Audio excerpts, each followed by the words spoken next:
دوستکی منی 26 سالان هیا جاره کمین من اول آلمانیا الباجار برلینه از نشاش بم ده سال 1993 دام من دید حتی ناجی او دوستانی بردوام دکه نتشتکی بچوکه هون 26 سالان دوستی هف بن ده وان روزان دا براستی نکاری دوستکی جبو 26 روزان پیدا بکی اون زانن از بحثا که دکم بحثا هنرمند نافدار جوان حاجو دکم او نهال و دریه لهولیریه جبو سالوگر احوالا ما شهید شفا گردی هاتیه او ده مراسم دسترانا شفا بیجه من خواست جوان و داره جوان من خواست و داره ببی میوان جبر کنسرت و کاری گلک بود نکار بوار استودیو خمناکه جوان و بریا ساتالیت جه هولیره جه هتل روتانا میوان من و جوان بخیراتی دو مگلکی برهف دامنو جوان خواست بینم استودیو لجوان هنکی عناته اصرار کرد که لدر و استودیو ببین میوانه من به هر حال جوان گلکی کیف خوش بوم بخیراتی دخوازم بزنم سب مراسم شفا دست پیدا که سالوگر شهادت وی در چه حاضر کریه جوان جبو شفا بله راسته بله برای هجا دل بخین شفباش ترا و کسی گناه ما تماشت کن راستا صبح مراسمش بوی شفاگردی چربه و گلک روزنامه‌وانی دی گوهاتنا کشتن مخابین جبونا که به شبک مراسمک چربه الهولیره بقولوجی از هات مهولیره هات مکردستانی دا از و مراسم ده باشدار بم وك تتزاني ألبومك ما درخص بنابي فلق وسترانك جوانا لسر شيفا قرديبوم متشاكر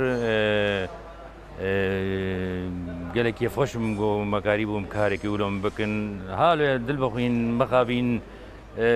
ما قالك إنساني هيجا ما ذاكرن يك جوانا جي خوشكا ما هيجا شيفا قرديبوم مخابين حيف جو إنساني ولا منضات كن لازفينات بيجم أبناء هروي دلما دمينن أبناء هروي دلما دوي جيان بن جين نامرن جمرا وهي دارم جو أو خوينا أو جان فدايا و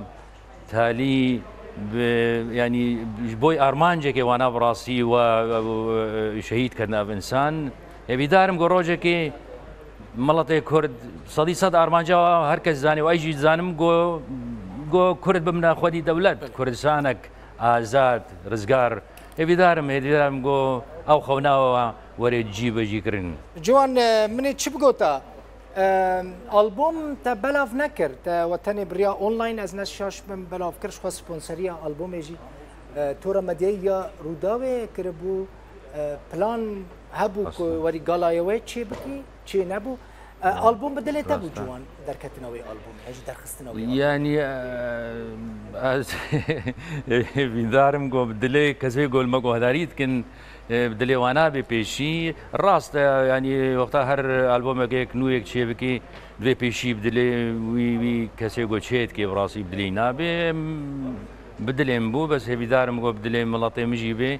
وقتها قلت راستا رودا سبونسوريا في سيدي أمكر من الفر البرنامجات أنا أم سباسيا وناتكن سباسيا روداوتكن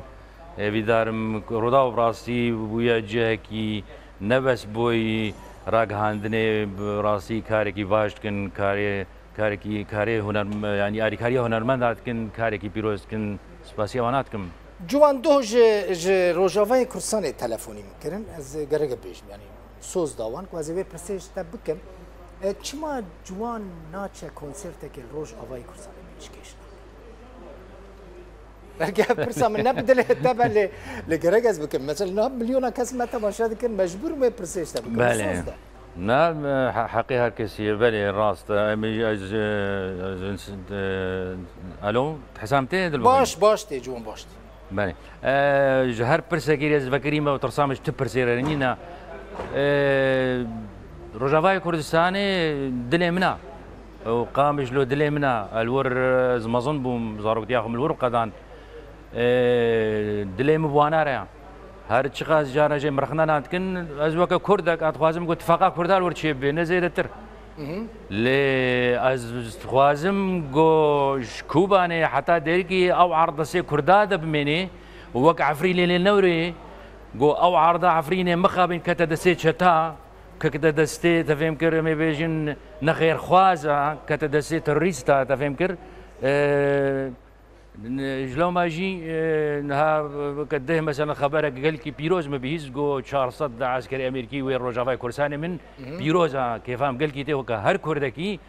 ام خوازن جو او عرضه بيروز دستي كرداد بمنه دستي بيجد بمنه دستي بيدد بمنه لي ام خوازن جو او بارتي سياسي دي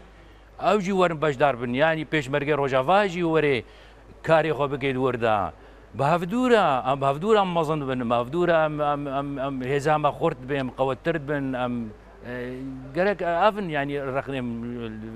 في مسألة ده ل از آمدما کنسرت الكودي هابن لهر چا پاشو کرسا گوزگار ممهارن ازی چم چاوا جوان بواناره دلیم جوانا دزانم ل چند سالن جوان براسي مجبير كر اف چند سالن تل دربي دركتي دربه يعني دست بگاه هشتی 1908 هشتی از دنكت ماتماتيكي ده ضعيف محشتي اذا نظام چند سال يا اخويا قال لك اجي وقت قال لك اول جوان تهي تبلانت هي مثلا وگری پرانی دمین خوال لکردستان در باس بکی یا صدی صد نها راسیه کما هیا گرگی گویناجی بیجی نها ایرو ابو زارو که ملوادا چیون یعنی زارو که ملوادا مزند بن نفهم کر